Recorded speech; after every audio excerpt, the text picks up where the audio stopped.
안녕하세요. 박기범입니다. 네. 자, 지난 시간에 이어서 107페이지 볼 차례죠? 107페이지. 개업공인중개사의 의무 보도록 하겠습니다. 아, 이게 샌드위치 데이라고 뭐 해가지고 다들 어디 여행들 가시고 하셨나 본데. 또 놀 땐 노는 것도 좋겠지요. 자, 우리는 그동안에 또 열심히 공부합시다. 네? 즐거운 마음으로. 자, 개업공인중개사의 의무. 자, 요 차트에서 이제 얘기하는 건 그동안에 이제 앞에는 이제 개업공인중개사가 돼서 일을 하기 위한 이런저런 세팅 작업이었습니다. 이제 의무부터 이제 일을 하면서 지켜야 될 것들. 제일 처음에 나오는 게 이제 기본 윤리고요. 그 다음에 이제 중개하면서 가장 핵심적인 것이 거래 계약 완성시키는 겁니다. 그렇죠? 거래 계약서 작성하는 거하고, 그러면서 그걸 하기 위해서 뭐예요? 중개 대상물 확인 설명 같은 거 해야 되겠죠? 그래서 핵심 내용은, 의무 중에 핵심 내용은 거래 계약서 어떻게 하는 거 하고, 중개 대상물 설명, 요 부분입니다. 요 부분이 핵심이고, 그 다음에 거래 사고가 터졌을 때 이런 부분에 대해서 손해배상 이런 것들 문제가 될 수 있겠죠? 자, 한꺼번에 이런 거를 배상을 하기 어려우니까 보험이나 이런 데 가입돼 있어야 되겠다라는 얘기입니다. 그래서 손해배상, 보증 책임하는 거, 업무 보증 이거 하고, 그 다음에 이제 권고사항으로 우리가 계약금 등 반환 채무 이런 것들 있죠? 이런 거 보증을 할 수 있고요. 그 다음에 이 의무의 끝에 가보면 이제 뭐가 나오죠? 개업공인중개사, 소속공인중개사 등이 하지 말아야 될지 금지 의무 이렇게 나오고 있습니다. 그 다음에 앞에서 우리가 개설 등록하기 위해서는 교육을 받아야 된다고 그랬죠? 교육. 그 교육에 관한 얘기가 개업공인중개사의 의무에서 나오고 있습니다. 자, 개설 등록할 때도 실무교육, 그 다음 보조는 직무교육, 그 다음에 그걸로 끝나는 게 이제 아니라고 그랬죠? 연수교육이라고 해가지고 또 있다고 그랬습니다. 그렇죠? 저도 올해 연수교육 받아야 돼, 또, 지금. 그 재작년에 2016년에 이제 그 경과학 규정 지나가지고 처음 그 연수교육 규정이 이제 발동돼가지고 2년 전에 이제 받았어요, 제가. 2년마다 받게 돼 있습니다, 연수교육을. 2년마다 몇만 원씩 내라는 소리야. 2년마다. 그래가지고 요번에 또 받으라고 통지가 왔습니다. 그래서 이제부터 여러분들은 실무교육 받고 개설 등록한 다음에 일을 하면서 2년마다 연수교육을 받아야 된다. 아시겠죠? 이게 우리의 의무가 되겠습니다. 그러니까 의무는 크게 이제 뭐야? 거래하는 속에서 나오는 거 의무, 계약서 작성이라든가 중개 대상물에 대한 설명 같은 거, 그 다음에 그거에 대해서 업무 보증, 그렇죠? 이런 의무가 있고, 그 다음에 우리가 거래 질서나 이런 것들을 우리가 흐트리면 안 되겠죠? 그래서 금지 의무, 그 다음에 교육을 받아야 될 의무. 당연히 그 밑바탕에 뭐예요? 성실히 해야 될 의무가 있다라는 것. 성실. 그렇죠? 그러면서 업무상 비밀. 우리는 비밀을 많이 알게 됩니다. 아시겠죠? 개인의 재산이나 이런 부분에 대해서 우리들한테 이제 와서 내놓고 가니까 그 집 속사정을, 이게 또 사랑방처럼 운영하게 되면 그 집에 이제 숟가락까지 우리가 다 알게 되는 이런 일들이 생기죠. 그래서 누구 집에는 부부 사이가 안 좋더라 뭐 이런 소리들 어디 가서 하면 돼요, 안 돼요? 했다가 다른데 나중에 그 귀에 들어가면 난리나. 아시겠어요? 그러니까 업무상 비밀을 어떻게 해야 돼? 보장해야 되겠죠? 업무상 비밀을 누설하면 안 돼요. 이런 게 우리의 의무입니다. 첫 번째 봅니다. 개업공인중개사 등의 기본윤리 등이라고 붙었으니까 뭐예요? 개업공인중개사, 소속공인중개사, 중개보조원 전부 다 묶어서 얘기하는 겁니다. 누가 됐든 기본적으로 의무가 있다. 그런데 자, 업무 처리 의무 한번 보세요. 개업공인중개사, 소속공인중개사는 품위를 유지하고 공정하게 중개 관련, 뭐 조문이 이렇게 돼 있습니다. 여기 중개보조원이 빠져버렸죠. 이 조문에는 개업공인중개사 등이라고 표현을 안 했어. 이 조문에서는 개업공인하고 소속공인 이렇게 지칭을 해버렸어요. 중개보조원이 빠졌습니다. 앞으로 중개보조원도 좀 넣어줬으면 좋겠어요. 중개보조원도 품위를 유지하면서 해야 되겠죠. 자, 그 다음에 품위 유지 의무. 뭐 이런 건 선언적 의무가 있습니다. 그 다음 신의 성실로서 공정하게 중개 관련 업무 수행한다. 제목만 보시면 되겠습니다. 다음 페이지 넘어가셔서 이미 한 번쯤은 다 읽어보셨을 거라고 생각합니다. 더 읽어보실 필요는 없어요. 가로 3번 하나 체크합니다. 선량한 관리자의 주의 의무, 선관주의 의무라는 얘기죠. 조심하실 건 선량한 관리자의 주의 의무에 관한 규정 자체는 없습니다. 우리 중개법에 그런 건 없는데 판례가 이런 의무가 있다라고 인정을 하고 있어요. 누구에게? 개업공인중개사에게 이런 선량한 관리자의 주의 의무가 있다. 아무래도 판례는 그렇게 얘기를 하겠죠. 그래서 동그라미 1번 두 번째 줄에 대법원 판례에서 확정된 의무다. 규정에는 명시적으로 나와 있지 않습니다. 선관주의 의무. 그 다음에 위반시 처분해서 나오는데요. 자, 품위를 유지하고 성실하게 하고 신을 성실하게 하고 해야 되는데 이런 걸 위반했다, 뭐 불량하게 했다, 뭐 이렇게 했어. 품위 유지 안 했다. 어떻게 처벌되느냐? 굳이 얘기하자면 업무정지 처분 사유로 갖다 댈 수가 있습니다. 그럼 업무정지 처분 사유에 뭐 품위 유지 안 하면 어쩌게 업무정지 처분 몇 개월 한다 뭐 이런 말이 있느냐? 직접적으로 언급은 안 돼 있는데 거기다 조문 하나 써놓으세요. 39조 1항 14호에 해석에 의할 것 같으면 이런 품위 유지나 이런 것들을 안 했을 때 그 14호에 의해서 업무정지 처분을 받을 수 있다. 아시겠죠? 자, 그 다음 이제 비밀 준수 의무. 자, 비밀 준수 의무는 명시적으로 규정이 되어 있습니다. 준수 의무. 거기 형법에도 이제 업무상 비밀 누설에 관한 죄가 있습니다. 그 참고로 살펴보시고요. 오른쪽에 가시면, 자, 이제 우리 개업공인중개사 등의 비밀 준수 의무. 친고죄는 아닙니다. 반의사 불벌죄는 들어갑니다. 반의사 불벌죄. 그 얘기가 동그라미 4번에 나와 있어요. 친고죄가 아니라는 얘기는 고소가 없어도 경찰이나 이런 데서 수사할 수 있다라는 얘기예요. 아시겠죠? 피해자의 고소가 없어도 수사가 들어가고 기소가 될 수 있다라는 얘기예요. 다만 처벌을 할 때 피해자가 명시적으로 처벌하지 말아달라고 하면 처벌하지 않는다. 그래서 반의사 불벌죄다 이렇게 얘기합니다. 친고죄는 아니라고 그랬어요. 우리가 이제 갖다가 헷갈리면 이 업무상 비밀 누설죄 친고죄라고 오해할 수가 있어요. 근데 친고죄가 아니라고 대신 뭐라고요? 반의사 불벌죄에 해당한다고요. 자, 동그라미 1번 봅니다. 개업공인중개사 등은 이 법 및 다른 법률에 특별한 규정이 있는 경우를 제외하고는 업무상 알게 된 비밀을 누설하여서는 아니 된다. 업무를 떠난 후에도 같다. 그래서 비밀 누설은요, 현직에 있을 때뿐만이 아니라 폐업을 하고 관뒀을 때도 마찬가지로 그때 알게 된 업무상 비밀은 누설해서는 안 된다 이거죠. 그 다음에 동그라미 2번에 보시면 개업공인중개사 등이라고 얘기했죠. 그러니까 뭐 어떻게 되는 거야? 관련된 사람들 전부 다 이 업에 있는 그러니까 중개보조원까지 전부 다.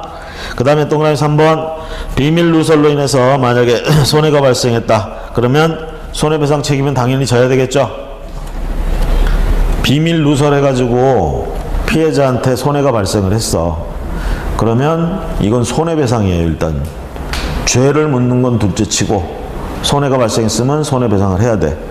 그럼 이 손해배상을 하는데 이게 뭐 몇 천만 원씩 된다 이렇게 되면 결국은 이것도 우리가 업무상 보증 설정해 놓은 걸로 보상을 하거나.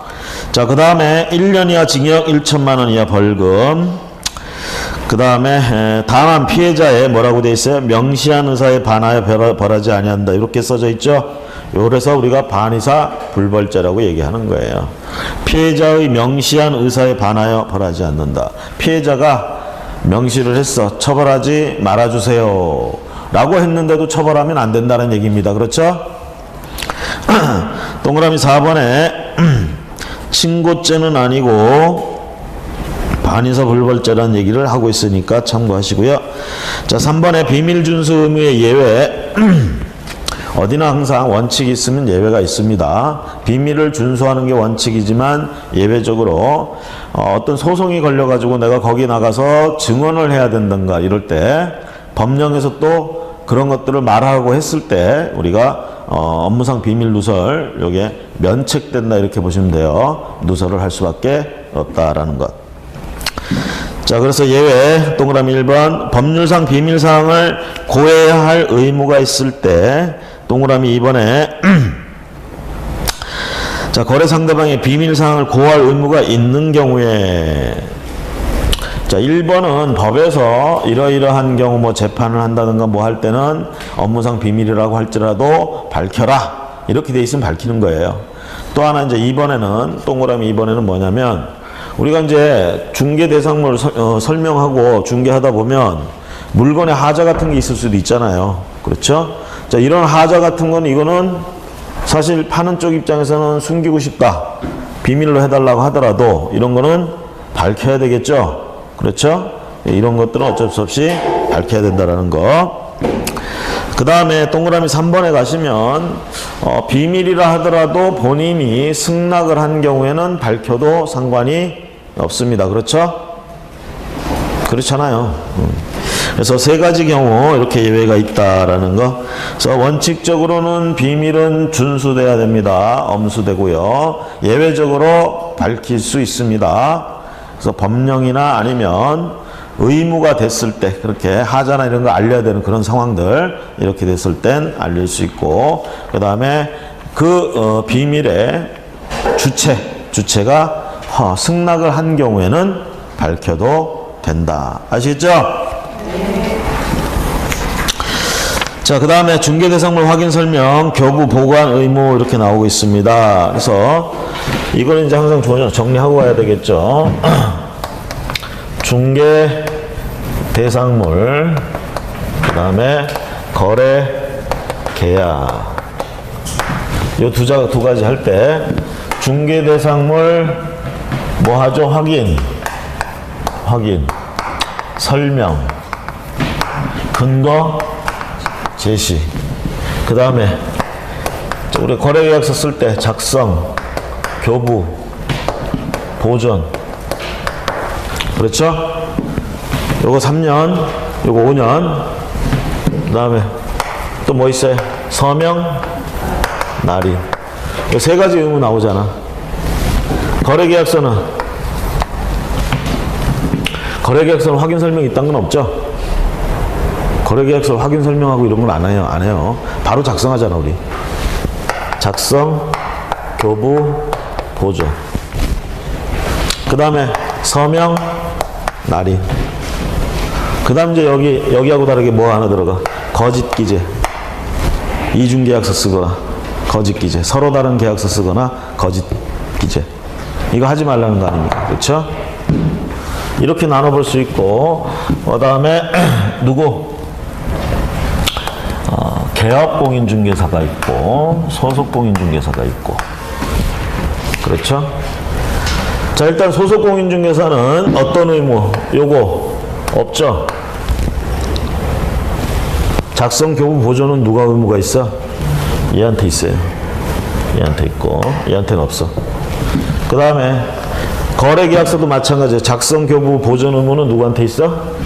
개업공인한테 있고, 얘한테는 없어요. 의무가 없다 뿐이지 하지 못한다는 아니야. 해도 상관은 없어. 근데 해야 될 의무는 없어요. 소속공인중개사한테. 아시겠죠? 그래서 혹시 안 해도 얘는 상관이 없어요. 작성 교부를. 얘가 문제가 되는 거지. 얘가 의무가 있으니까. 그렇죠? 자, 나머지는 전부 의무가 있습니다. 얘도.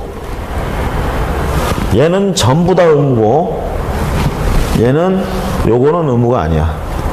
나머지는 의무야. 됐습니까? 그쵸? 그럼 먼저 보세요.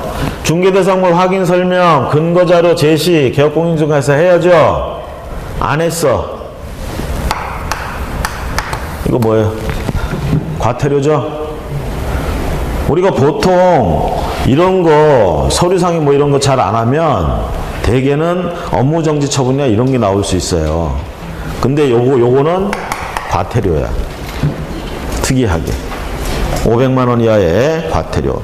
근데 저 중개 행위를 소속공인중개사가 하면서, 그러면 소속공인중개사 자기가 한 건 자기가 확인 설명을 해야 될 의무가 있겠죠. 그걸 안 했어. 그럼 뭐 얘는 의무잖아. 안 했어. 얘는 할 수 있는 게 이거야. 자격정지. 그렇죠? 한마디로 얘기하면 여기 위반하면 전부 자격정지 처분. 기본적으로. 자, 그 다음에 작성교부는 누구만 할 수 있다고 그랬어? 얘만 할 수 있다고 그랬죠? 의무가 얘한테만 있다고 그랬죠? 얘가 안 했어, 그거. 그럼 얘는 어떤 처분하면 될까? 업무 정지. 업무 정지. 그렇죠? 소속공인중개사는 의무가 아니라고 그랬죠? 행정처분 안 해요. 자, 그 다음에 서명날인 보세요. 서명날인. 개업공인중개사가 서명날인 안 했어. 여기선 과태료였지만 요거는 뭐예요? 업무 정지 처분. 소속공인중개사가 안 하면, 소속공인은 무조건 자정이라고 그랬잖아. 자격 정지. 그렇죠? 자, 그 다음에 거래계약서 작성교부 이거 했고, 여기 의무 없고, 자, 서명날인. 거래계약서 서명날인 해야 되죠? 안 했어. 서명날인 안 하면, 개업공인이 안 하면 업무 정지, 소속공인이 안 하면 자격 정지. 됐습니까? 자, 마지막으로 거짓했어. 거짓으로 기재하거나 둘 이상의 계약서, 서로 다른 둘 이상의 계약서를 작성했어요. 그러면 안 되죠? 그쵸? 그럼 개업공인중개사는 이때 어떻게 하느냐? 등록이 취소될 수도 있어요. 등록이 취소될 수도 있는 이 사유, 상대적 등록 취소라고도 표현하죠. 임의적 등록 취소라고도 얘기하고요. 이런 등록 취소가 될 수 있는 사유는 전부 또 업무 정지 처분 사유에 들어갑니다.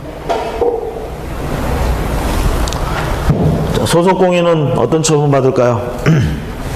여전히 자격 정지. 자, 그러니까 머릿속에 조금 그려져요. 오늘 왜 이렇게 목이 그러지? 밖에 날씨도 괜찮은 것 같은데. 남들 놀러 가는 게 배 아파서 그런가? 이게 좀 그려집니까, 머릿속에? 예? 기억이 좀 남겠어요, 이렇게 하면?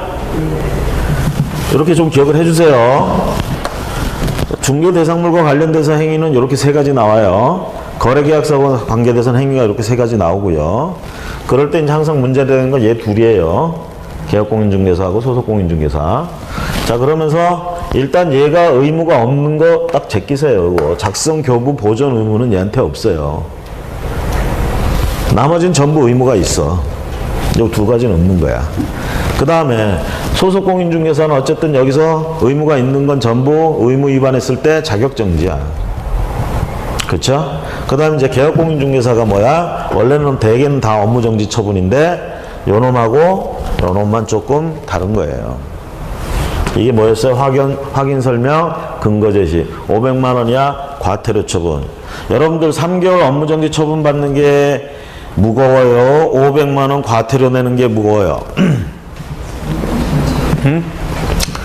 어떤 게 무거울까? 3개월 일 못하는 게 무거울까? 500만 원 내는 게 무거울까? 3개월 일 못하는 게 무겁겠죠. 한 달 매출이 얼만데 우리가 매출이 다 이익은 아니죠. 여러분들 생각해보세요. 한 달 내내 아무것도 못 하다가 3억짜리 아파트 거래계약서 한번 썼어. 그럼 매출이 3억이야. 매출이 3억이야. 아유, 허무해. 매출이 3억이야. 그래서 항상 매출 같은 건 필요 없습니다, 우린. 순수익이 중요한 거예요, 순수익이. 그래서 업무정지 3개월 당하면 3개월 동안 되게 이제 일 잘하시는 분들은 3개월 동안 큰 타격입니다. 500만 원은 뭐 일도 아니야. 쉽게 얘기하면 그분들은. 근데 이제 일이 잘 안 되시는 분들한테는 업무 정지 처분이 차라리 나을 수 있어. 그 참의 시기에. 자, 어쨌든 이거 뭐라고요? 과태료 처분이라고요. 아시겠죠? 그 다음에 거짓 이런 거는 좀 무거운 거예요, 좀. 그래서 등록 취소 가능 이렇게 되는 거야. 근데 이제 등록 취소 가능한 사유는 또 전부 다 업무 정지 처분 사유이기도 해요. 그래서 요거는 이제 결국 뭐예요? 등록관청에서 할 재량이죠. 그렇죠?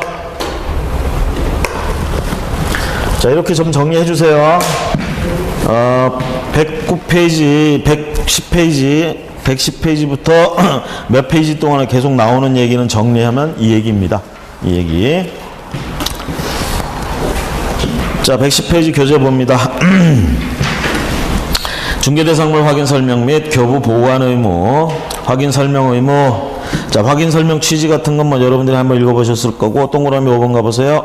확인 설명 의무를 위반하게 되면 개업공인중개사는 500만 원 이하 과태료, 소속공인중개사는 뭐 자격정지 처분. 칠판에서 표로 다 정리가 됐고요. 가로 2번. 확인 설명의 상대방 및 방법. 자, 누구한테 설명을 해야 하는, 확인하고 설명하느냐? 권리를 취득하고자 하는 의뢰인으로서 이렇게 돼 있습니다. 누구한테 설명해야 돼? 권리를 취득하고자 하는 사람들. 그 물건 소유권자한테 백날 설명을 할 소용이 없습니다. 진짜 설명 의무는 누구한테 있는 거야? 누구한테 해야 돼?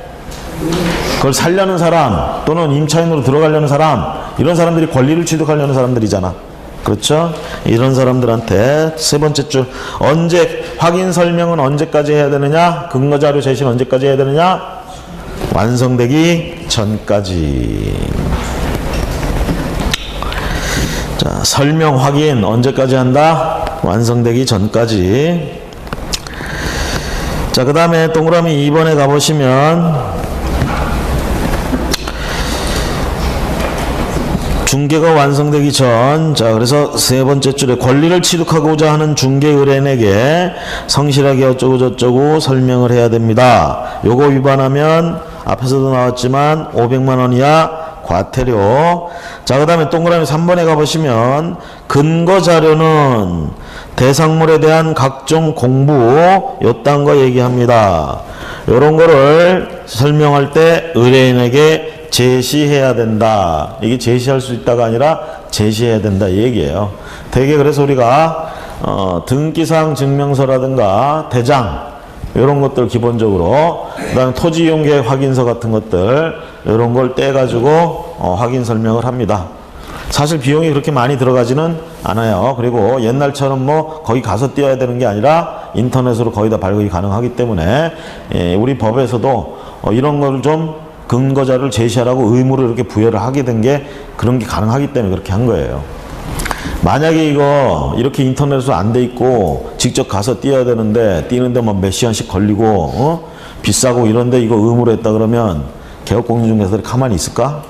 가만히 있으면 안 되지. 그쵸? 그래서 옛날에는 임의적인 부분이었는데 요즘에 와서는 근거 자료를 제시하는 거를 의무화 시켜놨다. 됐습니까? 자, 거기 판례 매도인의 진정한 권리자 확인 여부 해서 이게 이제 사고 터지면 굉장히 문제가 됩니다. 세상에는 나쁜 사람들이 많죠. 그래서 뭔가 위조해서 속이려는 사람들, 이런 사람들이 있어요. 거기에 우리가 깜빡 속아 넘어가면 우리는 보통 일반인들보다 전문인으로 취급을 받기 때문에요. 조금 더 깊은 또 조금 더 수준이 높은 주의 의무 같은 것들을 요구합니다. 그래서 우리가 그런 걸 속았다 그러면 굉장히 크게 우리한테 과실 책임을 묻게 돼요. 그래서 그런 책임을 면하려면 적어도 어떤 행동들을 취해야 되느냐라고 했을 때 거기 나온 것처럼 주민등록증이나 이런 것들 통해서 본인 확인하는 것들, 특히 권리를 취득하려는 쪽은 별로 상관이 없어요. 권리를 넘기려는 쪽, 매도인이나 임대인이나 이런 쪽의 신분을 확인하는 게 굉장히 중요합니다. 사고는 거기서 터져요. 아시겠죠? 그래서 그 사람들의 주민등록증 같은 것들을 확인하는 정도까지는 해줘야 되지 않겠느냐라는 얘기죠.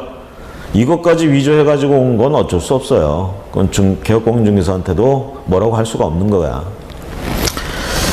자, 그래서 그 판례는 그겁니다. 적어도 등기부나 주민증 이런 것들 정도는 확인을 해야 시인이 성실하게 의무를 이행했다 이렇게 얘기할 수 있다는 판례고요. 다음 페이지 확인 설명의 시기. 아까 얘기했지만 언제까지 확인 설명해야 된다? 중개가 완성되기 전까지. 자, 그 다음에 물건 상태에 관한 자료 요구해서 권리를 취득하는 쪽이 아니고 이전하고자 하는 의뢰인에게 물건 상태에 관해서 자료를 요구합니다. 대개 이제 대장이나 등기사항 증명서 같은 거 말고 실제로 이제 실물상의 그런 어떤 자료들 이런 것들을 요구하게 된다라는 거. 자, 이런 요구를 했는데 만약에 응하지 않았다, 불응했다 이러면 동그라미 2번에 뭐라고 돼 있어요? 불응한 경우 그런 설명을 해줘야 됩니다. 취득하고자 하는 자에게. 그러면서 확인 설명서에 기재까지 해주시는 게 나중에 깔끔하게 문제가 됐습니다.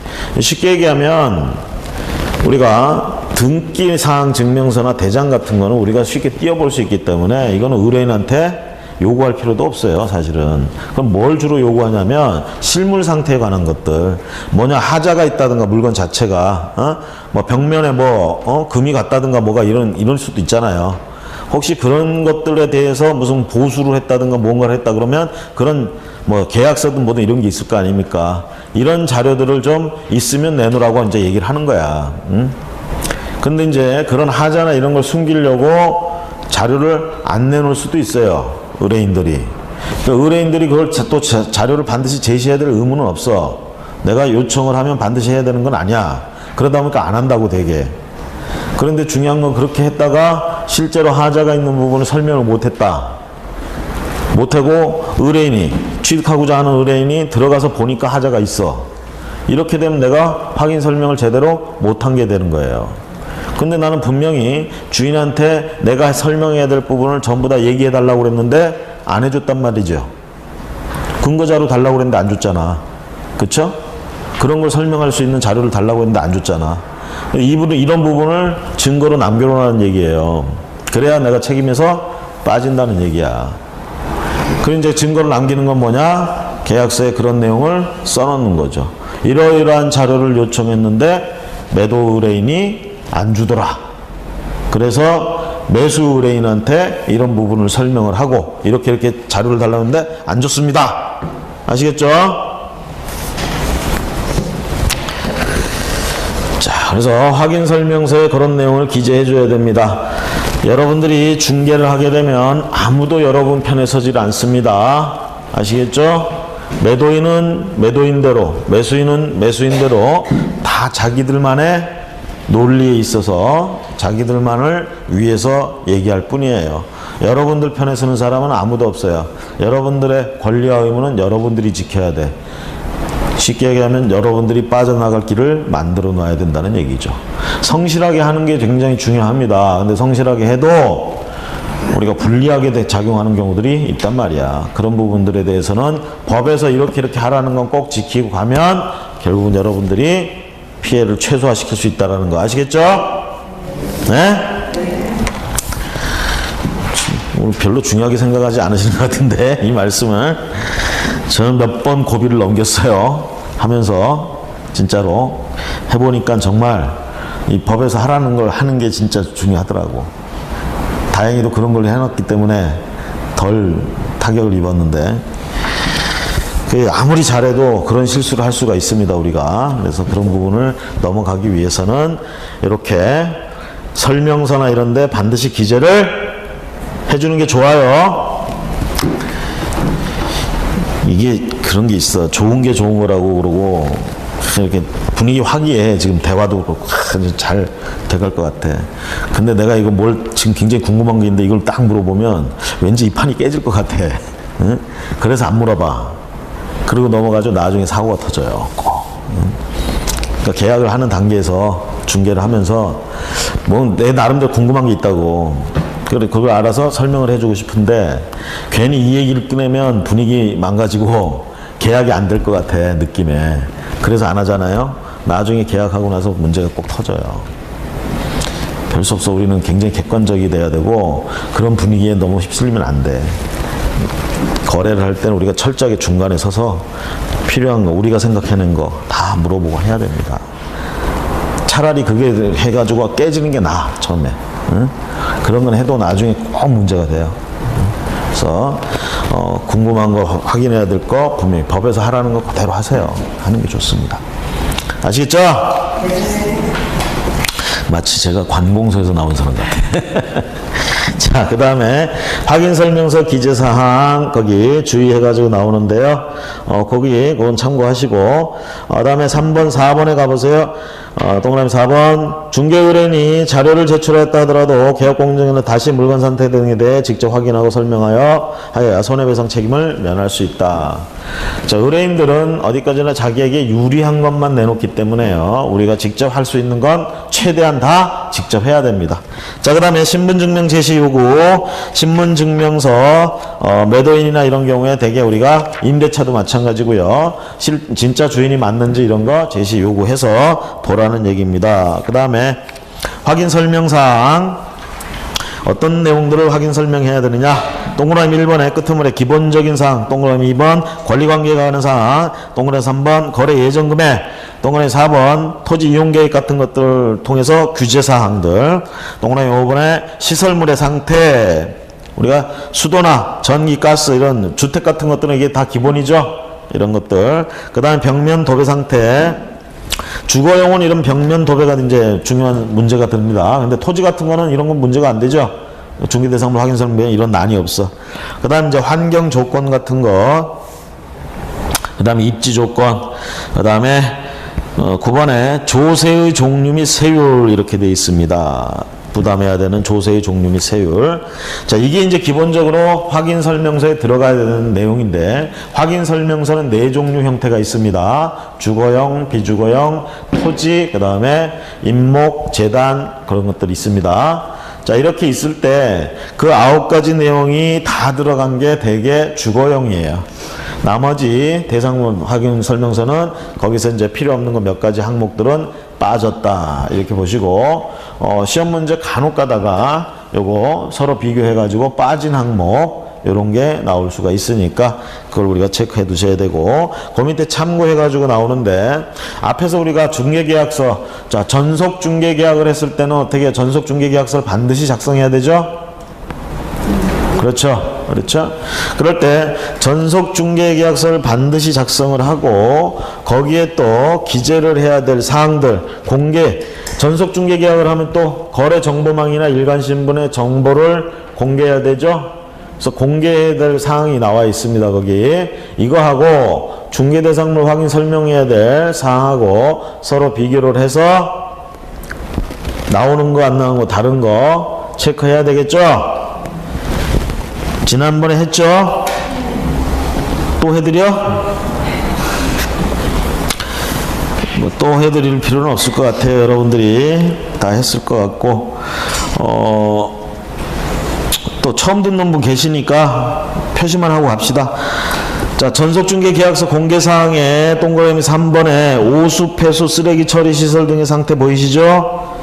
그 줄치고요. 동그라미 4번에 두 번째 줄 지형이란 말이 있어요. 지형 줄치고, 동그라미 5번에 다만 각 권리자의 주소, 성명, 인적사항에 관한 정보는 공개해서는 아니 된다. 이거 줄치시고요.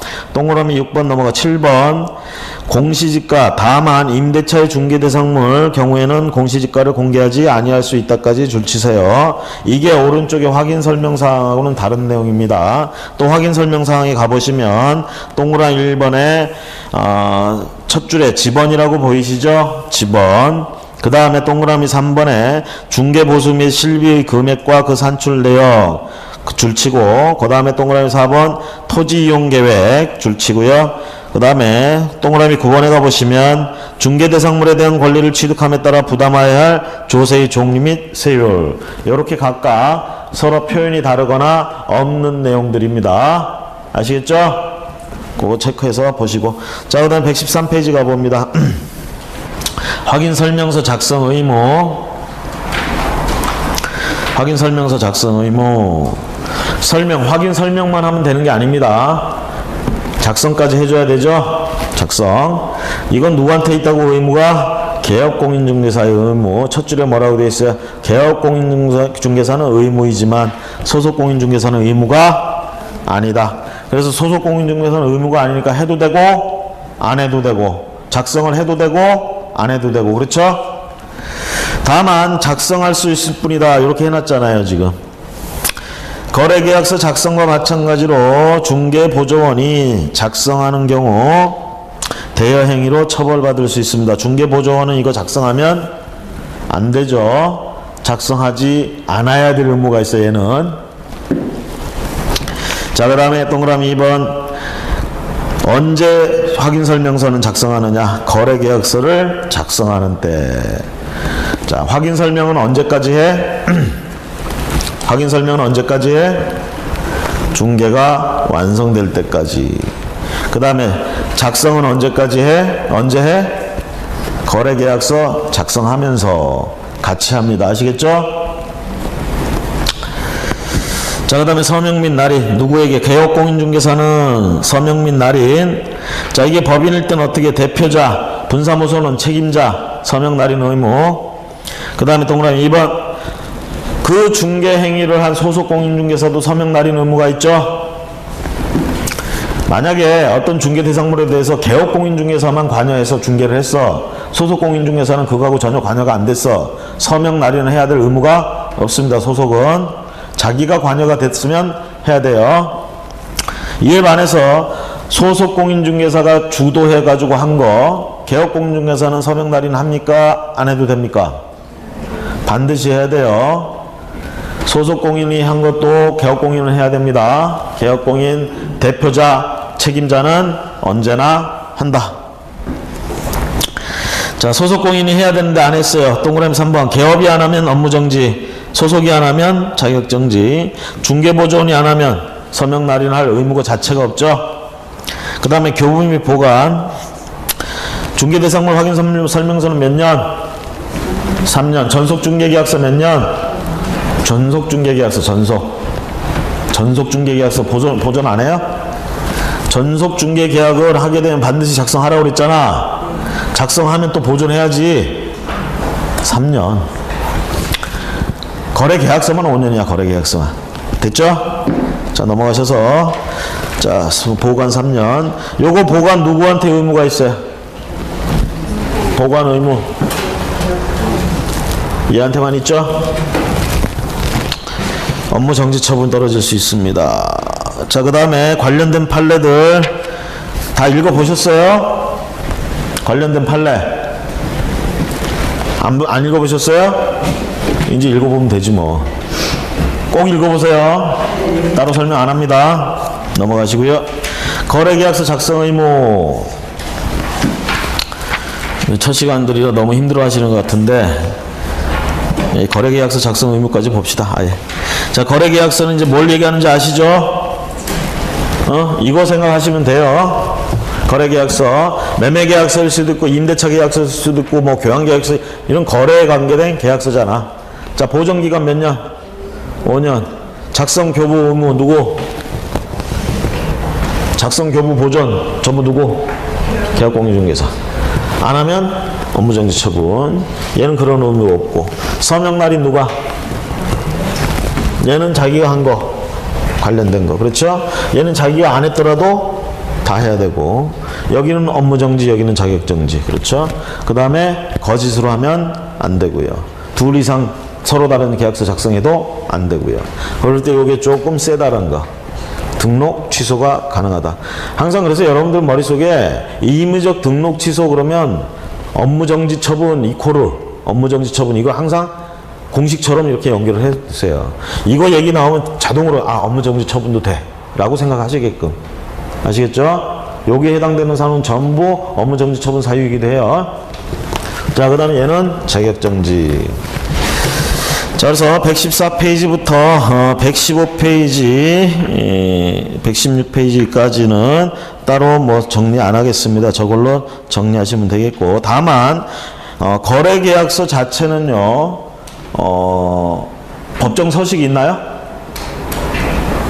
거래계약서. 권장 서식은 있을 수 있어요. 매매계약서 같은 거 법정 서식 없어요, 사실은. 당사자들이 그냥 하나 만들어서 써도 상관없어. 하지만 앞에서 봤던 중개대상물 확인 설명서는 법정 서식이 있는 거예요. 그러니까 우리가 뭐 항목을 외우고 그러는 거야, 그 사항을. 그게 법정 서식이 아니면 그런 거 외울 필요도 없어요. 아시겠죠? 자, 그랬을 때 법정 서식입니다. 중개대상물 확인 설명서는 국토교통부 장관, 즉 시행 규칙으로 만들어 놓은 거 반드시 사용해야 됩니다. 이에 반해서 거래계약서는 의무적이에요. 권고입니다, 권고. 그래서 권장할 수 있어요. 국토교통부 장관이 만들어 놓고 협회에다가 권장할 수 있고요. 써도 되고 안 써도 되고. 다만 그래서 115페이지 거기 가로 1번에 동그라미 2번. 자, 서식은 의무적인데 이 서식이 뭐가 됐든 간에 반드시 들어가줘야 되는 내용. 필요적 기재사항, 기획부터 지획까지. 이거 외우려고 하지 마시고요. 한번 생각을 해보세요. 이런 내용이 빠지면 이게 계약서가 되겠나 싶은 거 한번 생각해봐. 계약 당사자 인적사항 빠지면 돼야 안 돼요? 물건 뭘 거래했는지 표시해야 되죠. 당연히 언제 계약했는지 날짜 중요합니다. 굉장히. 이 날짜는 이 법률행위 하는 데 있어서 날짜 굉장히 중요해요. 특히 부동산 거래 신고하려면 계약일로부터 60일 안에 하고 뭐 이런 것들 있잖아. 그런 기산일이 되기 때문에 이 날짜가 굉장히 중요합니다. 반드시 써줘야 되는 거야. 그렇죠? 여러분들 또 권리의 소멸시효나 취득시효만 다 이런 거 있잖아요. 이런 날짜들이 있기 때문에 굉장히 중요한 거예요. 그 다음에 당연히 얼마에 사고 파는 건지 들어가야지, 금액. 그 다음에 금액을 갖다가 나눠서 내기로 했다. 그러면 계약금이라든가 지불 날짜라든가 당연히 따라 붙는 거죠. 이런 거 만약에 서면으로 작성을 안 해놓으면 어떻게 될까? 구두로는 약속을 했어. 사실은 민법상으로 여러분들 치면 어떻게 됩니까? 낙성 분료식 계약이잖아. 그쵸? 낙성 분료식이니까 의사 합치만 되면 계약은 성립해요. 응? 그런데 왜 자꾸 그렇게 서면을 작성하게 하는 거야? 그치? 나중에 가서 딴소리 할까봐. 그리고 이게 딴소리를 하려고 일부러 그래서 그런 게 아니라 인간의 이 기억력이라는 건 한계가 있어요. 응? 자기가 보고 자기가 원하는 것만 기억할 수도 있어. 그렇기 때문에 서로 다른 기억이 돼버릴 수도 있다고. 계약을 한 당사자가. 이렇게 되면 이제 분쟁이 생기고 난리가 나잖아. 그래서 애지간하면 서면을 작성하라는 거예요. 자, 그랬을 때 거기 있는 것들은 여러분들 따로 설명을 안 해도 보면 반드시 기재가 돼야 될 내용입니다. 거래계약서는 법정 서식이 있다고요, 없다고요? 거래계약서 법정 서식이 있다, 없다? 없습니다. 권장 서식은 있을 수 있어요. 자, 법정 서식이 없지만 어떤 서식을 하건 어떻게 쓰건 간에 거기 나와 있는 내용은 반드시 기재를 해줘야 된다. 됐죠? 특히 그 이응번에 중개대상물 확인 설명서 교부일자 반드시 써줘야 됩니다. 중개대상물 확인 설명서 교부일자 반드시 써줘야 된다라는 거. 자, 나머지는 칠판에서 정리한 거, 도장 찍고 뭐 하는 거 이걸로 가름하겠습니다. 잠시 쉬었다가 117페이지 손해배상 책임과 업무 보정 설정 의무 보도록 하겠습니다.